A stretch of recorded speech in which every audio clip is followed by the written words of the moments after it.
Namaste, aloha. My name is Janapati Das. Welcome to the Bhagavad Gita as it is class. Please accept my respects, everyone. Thank you for tuning in and continually watching and commenting on my videos. If you have not subscribed to the channel of YouTube, please do so, or recommend to people who are interested in Vedic information, Vedic stories and whatnot, to please subscribe to my channel. I'd like to offer my most humble obeisances to my spiritual teacher, Jagadguru Siddhaswarupananda Paramahamsa Srila Prabhupada, and to His Divine Grace, A.C. Bhaktivedanta Swami Prabhupada. We are going to continue with Chapter 9, which is entitled, from the Bhagavad Gita, which is entitled The Most Confidential Knowledge. And as always, we will begin by chanting Krishna's names. So please join along.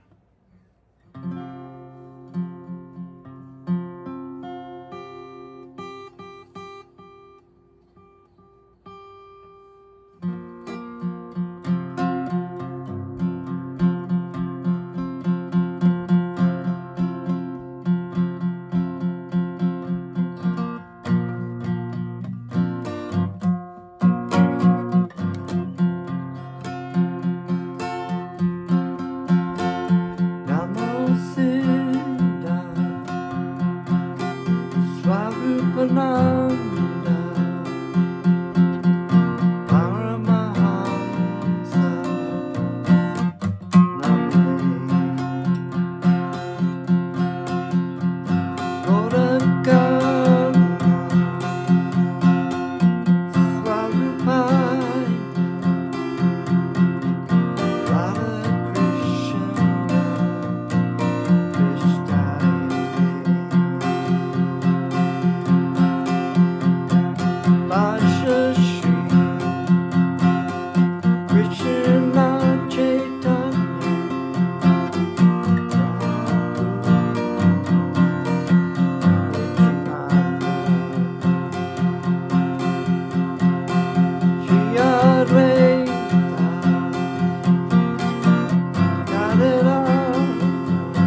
Haribol. Om Namo Bhagavate Vasudevaya. Was born in the darkness, ignorance, and my spiritual master opened my eyes with the torch of knowledge. For my respectful obeisances unto. So we're continuing on. Just recapping a little bit. Krishna was explaining to Arjuna how the multifarious energies of Krishna and the expansions of Krishna, what goes on in the cosmic manifestation and outside the cosmic manifestation with the different expansions of Karanadakshay Vishnu, Garbhadakshay Vishnu, Kashiradakshay Vishnu, and all these expansions, and how we're referring to Achinta Bheda Bheda Tapa, simultaneously one but different. So Krishna is involved in everything, involved indirectly through his multifarious energies, but he is also aloof from these. He's in his abode, as the Supreme Personality of Godhead, enjoying with his devotees. So this is the inconceivable potencies of Krishna that we can't even wrap our brain around. So atheists oftentimes will just deny the existence of and kind of scoff about this because they can't imagine that they know anybody who can do such things as Krishna. But we're talking about the Supreme Personality of Godhead, and people are so envious. And when we talk about this idea of envy, Arjuna was not envious, and Krishna told him, "You are not envious. Therefore, I can relay this information. You can receive this information because you're humbly inquiring as a disciple should," which is what is laid out in the Srimad Bhagavatam, the stories. And as we get further in our classes with Srimad Bhagavatam, you'll notice that this is how Vedic knowledge is transmitted through humility in a descending process from a spiritual master to the disciple. But people who are envious of Krishna have no entry into this knowledge. In fact, they are given the information to deny because in their heart they do not want to surrender to God. They want to be God. So text 9, chapter 9. Na chamam tani karmani nibadnanti dhananjaya udashinavadashinam akshatam teshu karmashu. Not never, cha also, mam me, tani all those, karmani activities, nibad nanti bind, dhananjaya O conqueror of riches, udashinavat, that's neutral, ashinam, situated, akshaktam, without attraction, teshu, in them, karmashu, in activities. O Dhananjaya, all this work does not bind me. I am never detached, seated as though neutral. So even though he has all these multifarious energies that are doing everything, the cosmic manifestation and maintaining the cosmos and whatnot, it doesn't bind like the living entity. The living entity is conditioned. It's in a material and covered by material energy, conditioned by the material energy. And the work it does bind it, unless it's work for Krishna. But Krishna himself is saying that even though all these things are indirectly being done, they do not cause me to be bound by the material energy or in a samsara situation. Purport: one should not think in this connection that the Supreme Personality of Godhead has no engagement. In his spiritual world, he is always engaged. In the Brahma Samhita, it is stated, he is always involved in his eternal, blissful, spiritual activities, but he has nothing to do with these material activities. Material activities are being carried on by his different potencies. The Lord is always neutral in the material activities of the created world. So that's an important point, is that the argument that atheists and some religious people will make is that God is good, and if God is supposed to be good, why does so much suffering happen in the material world? It's because it's a material world, and it's a world of temporariness. And what exactly does like perfection look like in a temporary situation? Perfection is only Krishna is perfect, and Krishna as a Buddha is perfect. And even the material world is perfectly designed to frustrate the living entity. It's perfect in itself. Excuse me. So Krishna is not partial to the desires and the activities of the work that's created by the living entities. His energies are working according to the desire of his other energies, the spiritual energies, who are conditioned in the material world. But you can't say that God did this or God did that. It's all free will on our part, and the material world is acting accordingly as it's supposed to. Neutrality is explained here. Although he has control over every minute detail of matter, he is sitting as if neutral. The example can be given of a high court judge sitting on his bench. By his orders, so many things are happening. Someone is being hanged, someone is being put into jail, someone is awarded a huge amount of wealth, but he is neutral. He has nothing to do with all that gain and loss. Similarly, the Lord is always neutral, although he has his hand in every sphere of activity. The Vedanta Sutra stated that he is not situated in the dualities of the material world. He is transcendental to these dualities. Nor is he attached to the creation and annihilation of this material world. The living entities take their different forms in the various species of life according to their past deeds, and the Lord doesn't interfere with them. So this is playing out the free will. And if it's supposed to be there as kind of a way, there's signs, there's a very wonderful thing in the Quran that talks about signs that God leaves, it's like this, even our own fuck ups in the material world are signs that somehow this is not where we're supposed to be, or this is not what we're supposed to be doing, or if we're doing something sinful and it's causing us a great amount of pain, which it usually does, then that's a sign that we should not be doing it. We should be doing something else. We should be actually giving our life to Krishna. And this is where real life happens. Text 10. Maya yakshena prakriti shuyate sa chara chara he tuna nena kaunteya jagad vipari vartate.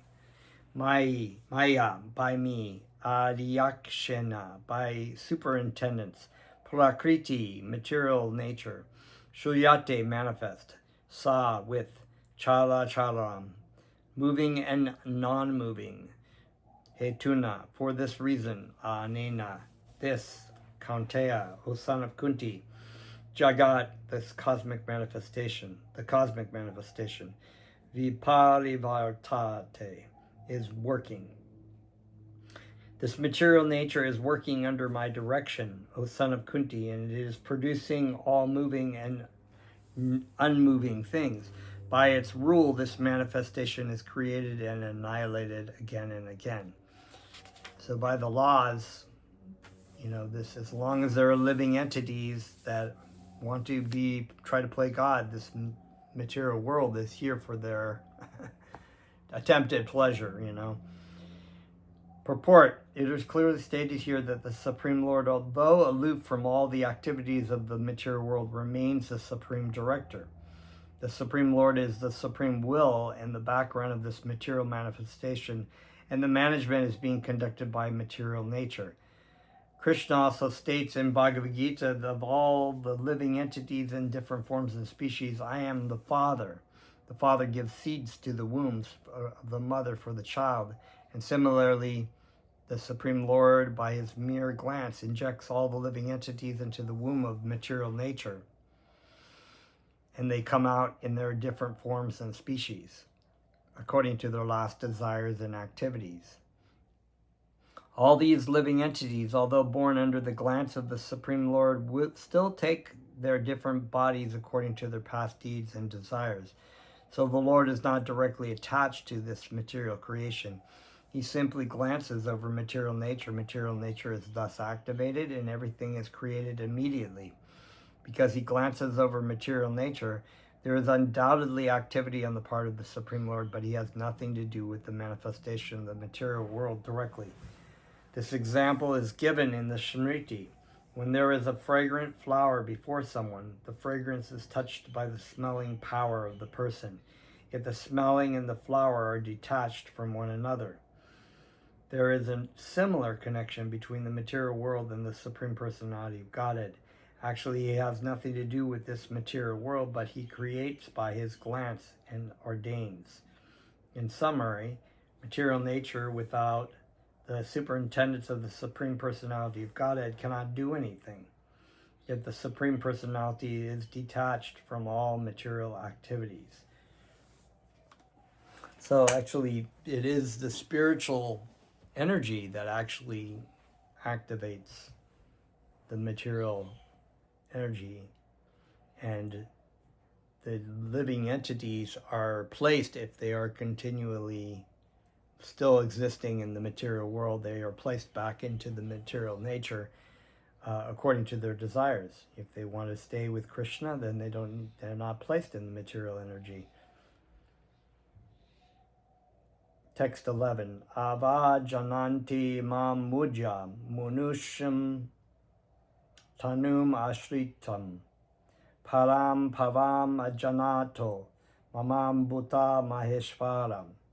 Ava jananti, deride, mam, me, mujaha, foolish men, manushim, in a human form, tanum, body, ashritam, assuming, param, transcendental, bhavam, nature, ajanataha, not knowing, mama, mine, buddha, everything that be, maheshwaram, supreme proprietor.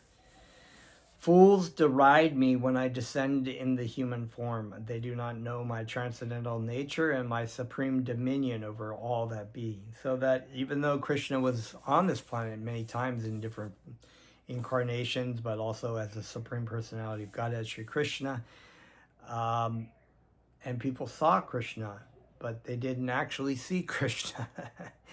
So they think, that's why they say fools deride me. So there are many fools, demons, who would criticize Krishna because they were foolish and thought that he was just another human being. From the other explanations of the previous verses in this chapter, it is clear that the Supreme Personality of Godhead, although appearing like a human being, is not a common man. So that's important. And here, this is also talked about as far as some of these commentators of the Bhagavad Gita. They're stated right here as fools because they portray Krishna. They take away his supremacy. They call him just a human being or a great warrior, or some hero or a myth, which is even worse. The myth as representation of human psychology or whatever.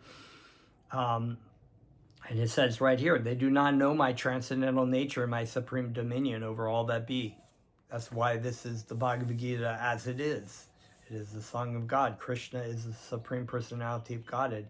And he's stating right here in the Bhagavad Gita, and the fools of the commentators and so-called scholars of Sanskrit who translate and comment on the Bhagavad Gita erroneously completely miss this, or they overlook it. From the personality of Godhead who conducts the creation, maintenance, and annihilation of the complete cosmic manifestation cannot be a human being. Yet there are many foolish men who consider Krishna to be merely a powerful man and nothing more.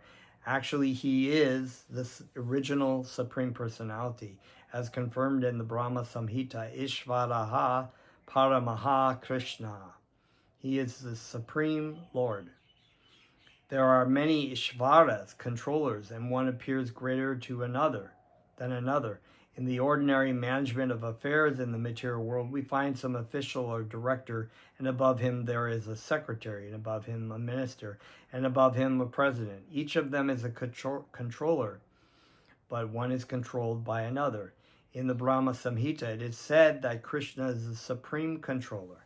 There are many controllers undoubtedly both in the material and spiritual world, but Krishna is the supreme controller, Ishvaraha Paramaha Krishna, and his body is Satchitananda, non-material. Material bodies cannot perform the wonderful acts described in previous verses. His body is eternal, blissful, and full of knowledge. Although he is not a common man, the foolish deride him and consider him to be a man. His body is called here Manushim because he is acting just like a man, a friend of Arjuna's, a politician involved in the battle of Kurukshetra. And, you know, even atheists in this will deride Krishna or God as thinking that he's some sort of ordinary man. So they can't envision how this person could be maintaining everything because they think of them as themselves. You know, like, I don't know anybody who can do that, and I can barely balance my checkbook or whatever they do now, you know. I can't even find my car keys, so how could anybody else be indirectly managing all the universal affairs and still be aloof? They just can't wrap their brain around that. They can't because they're envious, which comes back from them. So they have no access into understanding these things. They may be very intelligent in the material sense. They may know Sanskrit very well. They may be able to know history and mythology and philosophy and psychology and politics and economics and et cetera, but they don't understand this. They don't have any understanding because of their enviousness, because of their arrogance in their so-called P-brains, so-called intelligent brains, I should say. His body here is called Manushim because he is acting like a man. A friend of Arjuna is a politician involved in the battle of Kurukshetra. In so many ways, he is acting just like an ordinary man. But actually, his body is Satchitananda, Vigraha, eternal bliss, knowledge absolute. And a lot of people will actually attribute this to the pure devotee of Krishna. They think he's an ordinary man. They think that because he's doing things that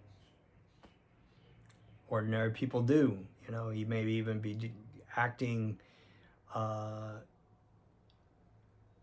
doing the same things that an ordinary person, a materialist, would be doing. But the difference is that he's doing it for Krishna.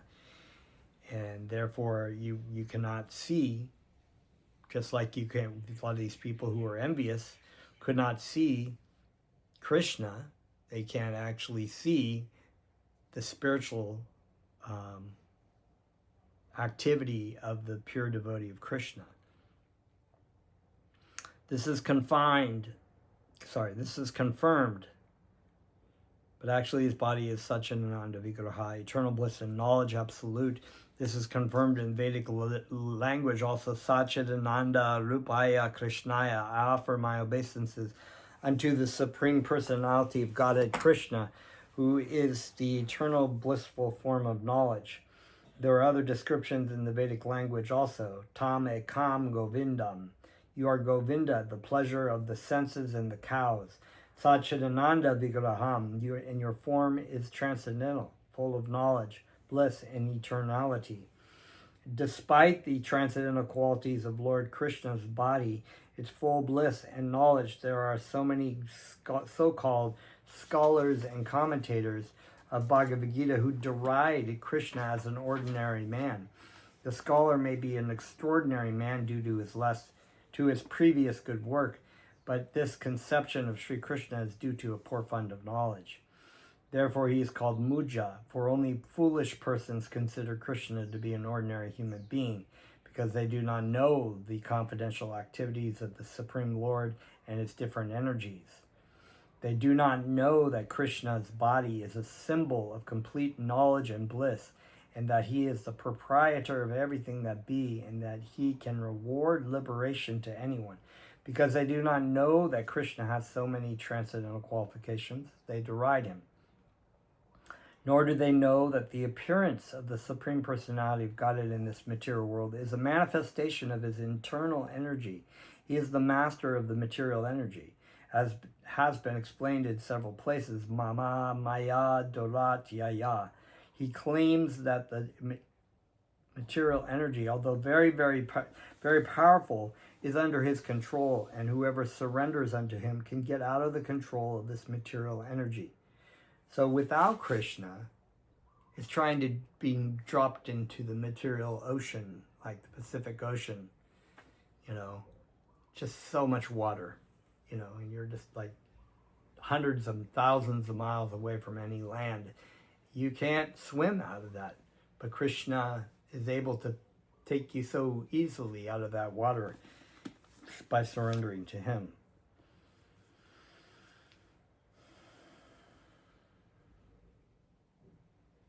If a soul surrendered to Krishna can get out of the influence of material energy, then how can the Supreme Lord, who conducts the creation, maintenance, and annihilation of the whole cosmic nature, have a material body like us? So this conception of Krishna is complete foolishness. Foolish persons, however, cannot conceive that the personality of Godhead, Krishna, appearing just like an ordinary man, can be the controller of all the atoms and of the gigantic manifestation of the universal form. The biggest and the minutest are beyond their conception, so they cannot imagine that a form like that of a human being can simultaneously control the infinite and the minute. It's very easy for scientists and atheists to just accept that there is no controller. There is, it just kind of came together and fell into place. Even though that's a completely, even by scientific method and scientific thought and chances and odds, that is completely ridiculous.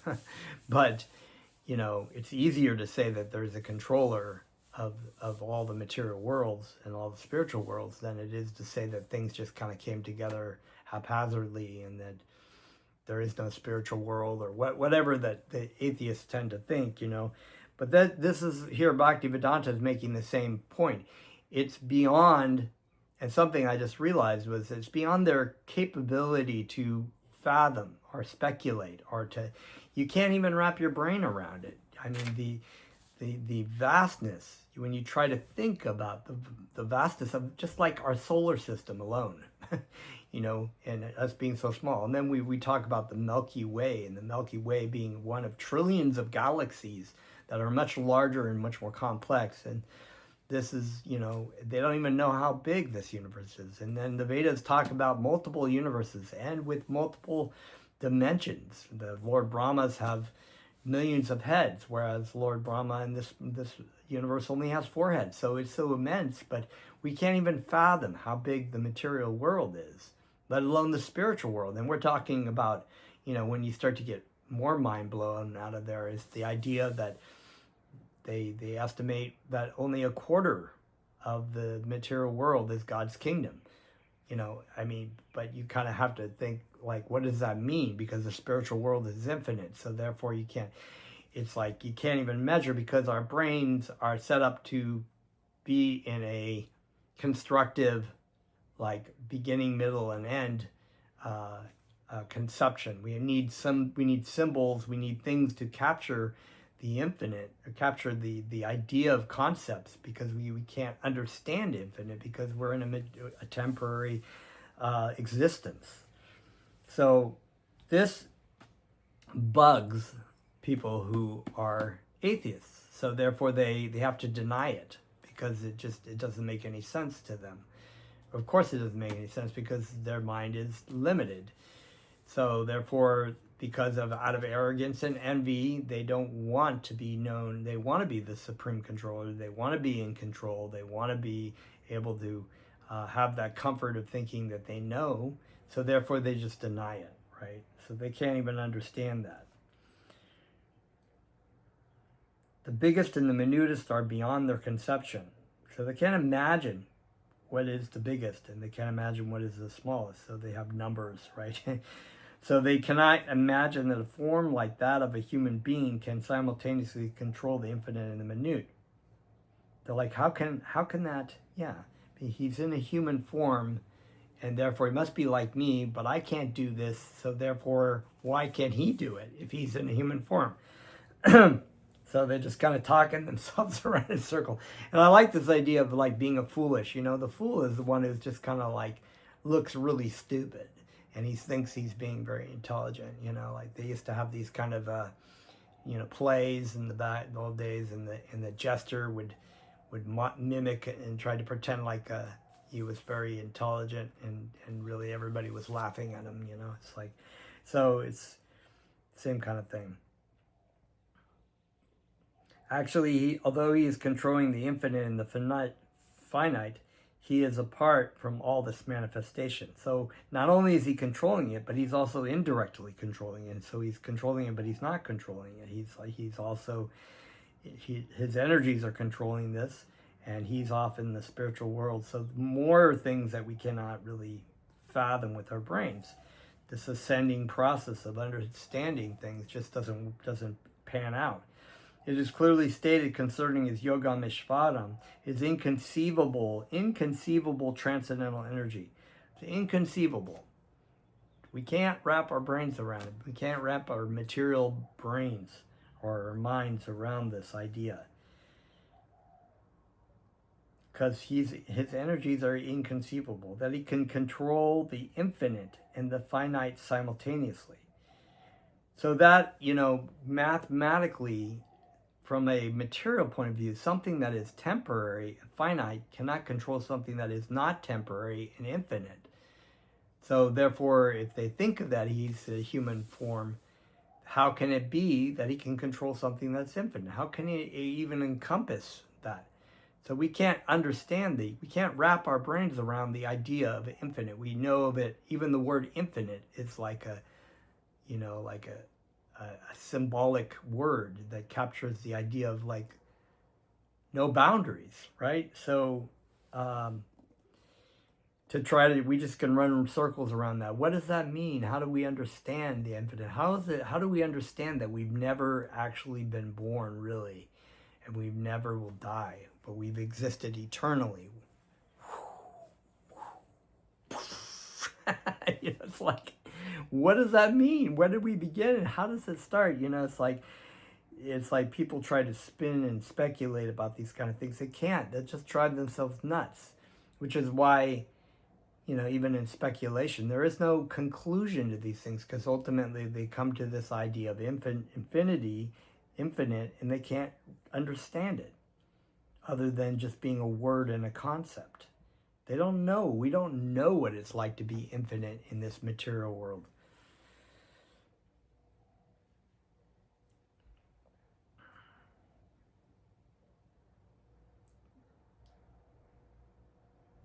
Okay.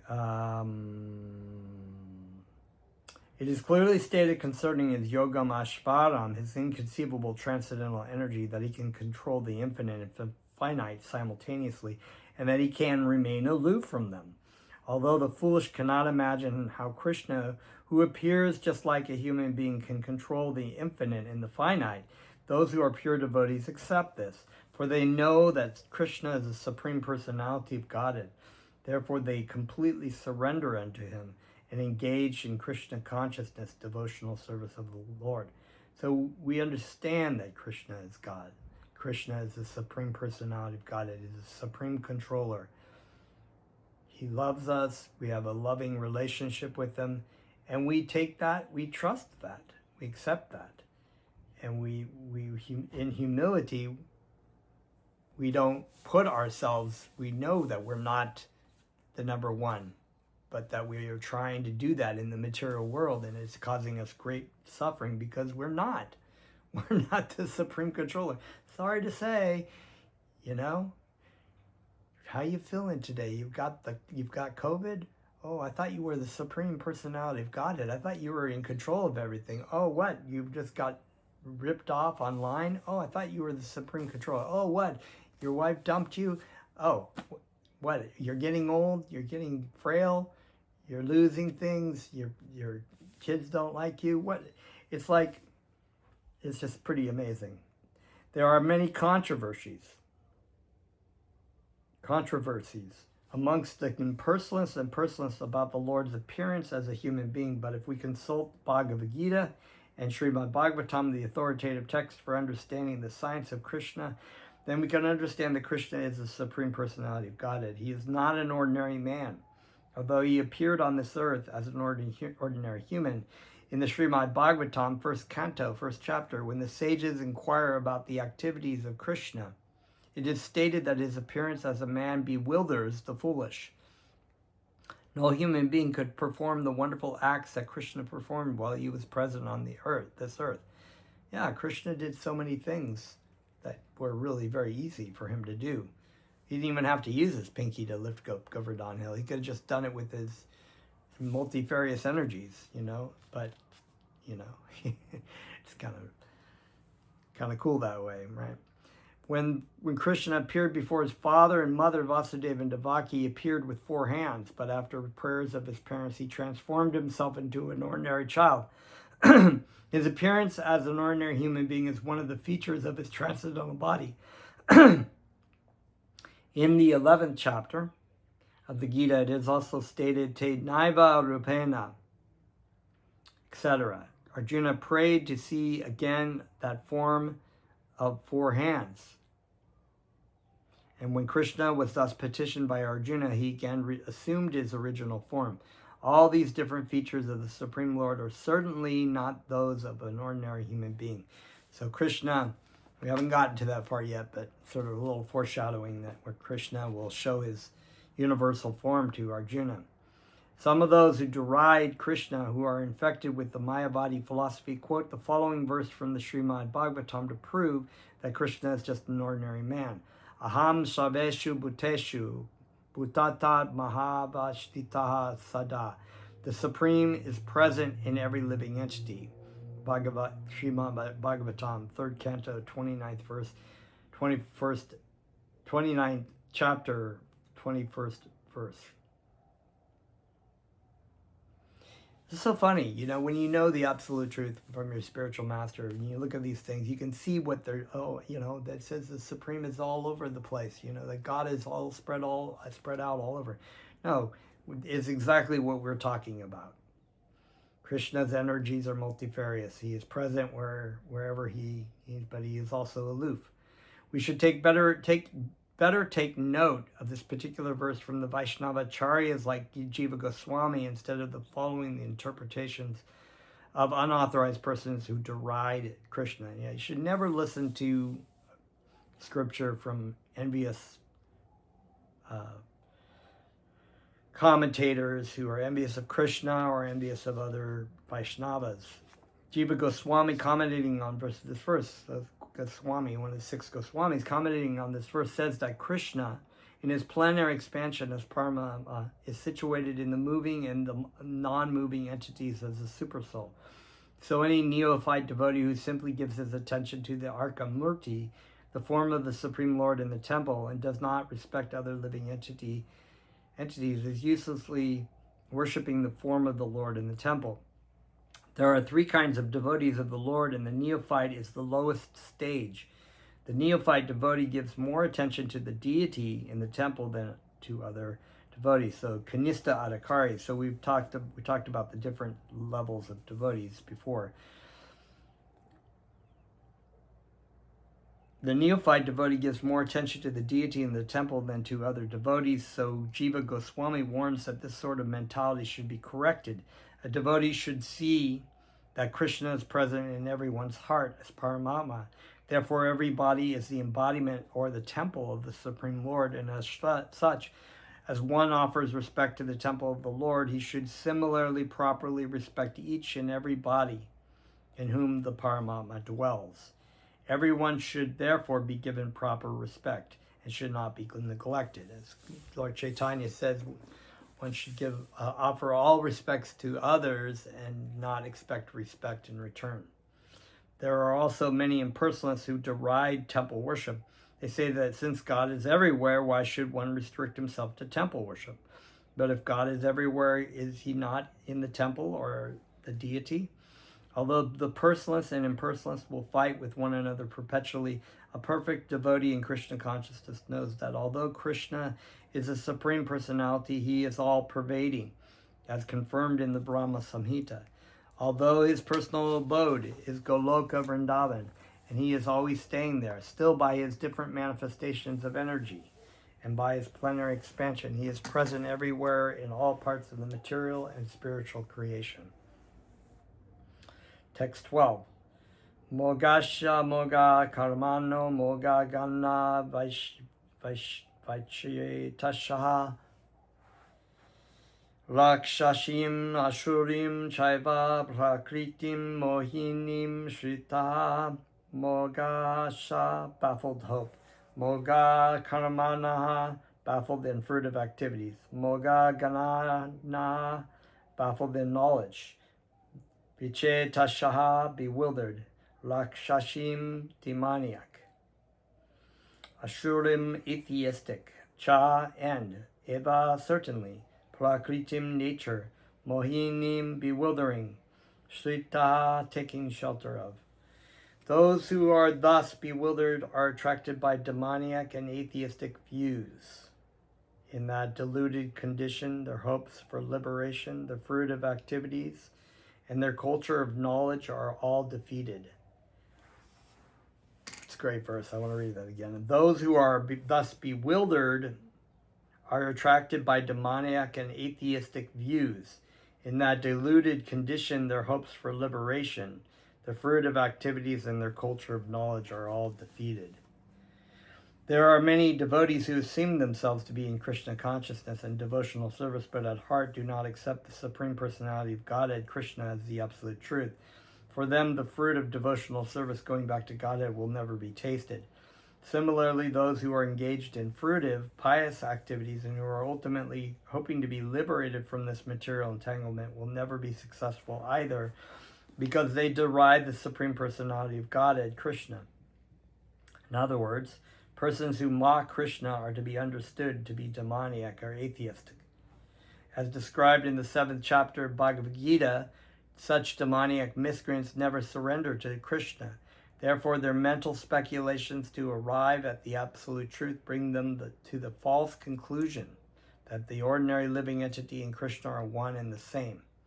With such a false conviction, they think that the body of any human being is now simply covered by material nature, and that as soon as one is liberated from this material body, there is no difference between God and himself. This attempt to become one with Krishna will be baffled because of delusion.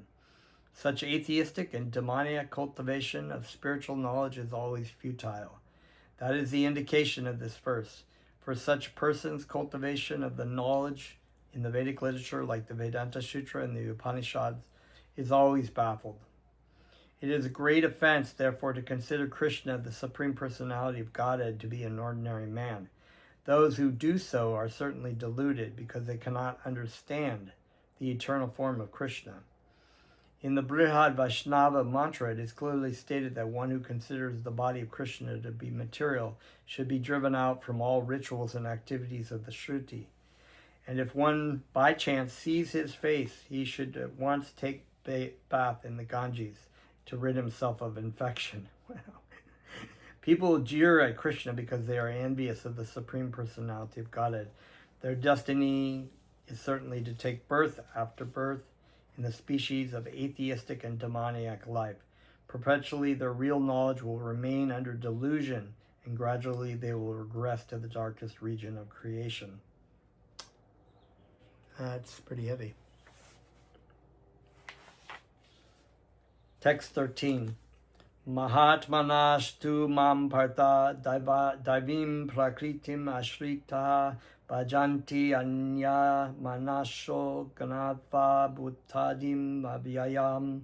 Mahatmana, the great souls, to but mam unto me, partha osanaprita, divim divine, prakritim nature, ashrita taken shelter of, bhajanti render service, anya manashaha without deviation of the mind, ganatva knowing, but bhuta creation, dadim original, avyayam inexhaustible.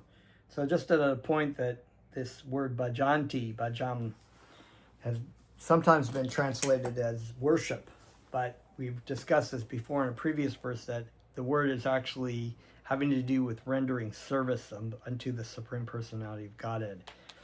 This is the way we worship Krishna in Bhakti Yoga. O Sanaprita, those who are not deluded, the great souls are under the protection of the divine nature. They are fully engaged in devotional service because they know me as the Supreme Personality of Godhead, original and inexhaustible. So inexhaustible, perfect and complete, like the Sri Upanishad says. It's inexhaustible. There is no real edge to this ocean. So Krishna is inexhaustible. The scriptures of Bhagavad Gita, the Srimad Bhagavatam, are not different than Krishna, and therefore they are inexhaustible. The wisdom of the pure devotees of Krishna are inexhaustible. The chanting of Krishna's holy names, as given to us from the lips of the pure devotee, is inexhaustible. In this verse, the description of Mahatma is clearly given. The first sign of a Mahatma is that he is already situated in the divine nature. He is not under the control of material nature. So this doesn't really apply to Mahatma Gandhi. And how is this affected? That is explained in the 7th chapter. One who surrenders unto the Supreme Personality of God as Sri Krishna at once becomes freed from the control of material nature. That is the qualification. One can become free from the control of material nature as soon as he surrenders his soul to the Supreme Personality of Godhead. That is a preliminary formula. Being marginal potency, as soon as the living entity is freed from the control of material nature, he is put under the guidance of the spiritual nature. The guidance of the spiritual nature is called Daivim Prakritim, divine nature. So when one is promoted in that way by surrendering to the Supreme Personality of Godhead, one attains to the stage of great soul, Mahatma. The Mahatma does not divert his attention to anything outside Krishna because he knows perfectly well that Krishna is the original Supreme Person, the cause of all causes. There is no doubt about it. Such a Mahatma or great soul develops through association with other Mahatmas, pure devotees. Pure devotees are not even attracted by Krishna's other features, such as the four-armed Mahavishnu. They are simply attracted by the two-armed form of Krishna.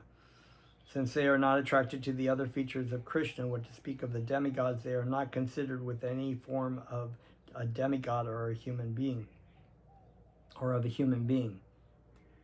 They only meditate upon Krishna and Krishna consciousness. They are always engaged in the unswerving service of the Lord in Krishna consciousness. So very wonderful. We will stop there and pick up next time. Thank you very much. Namaste.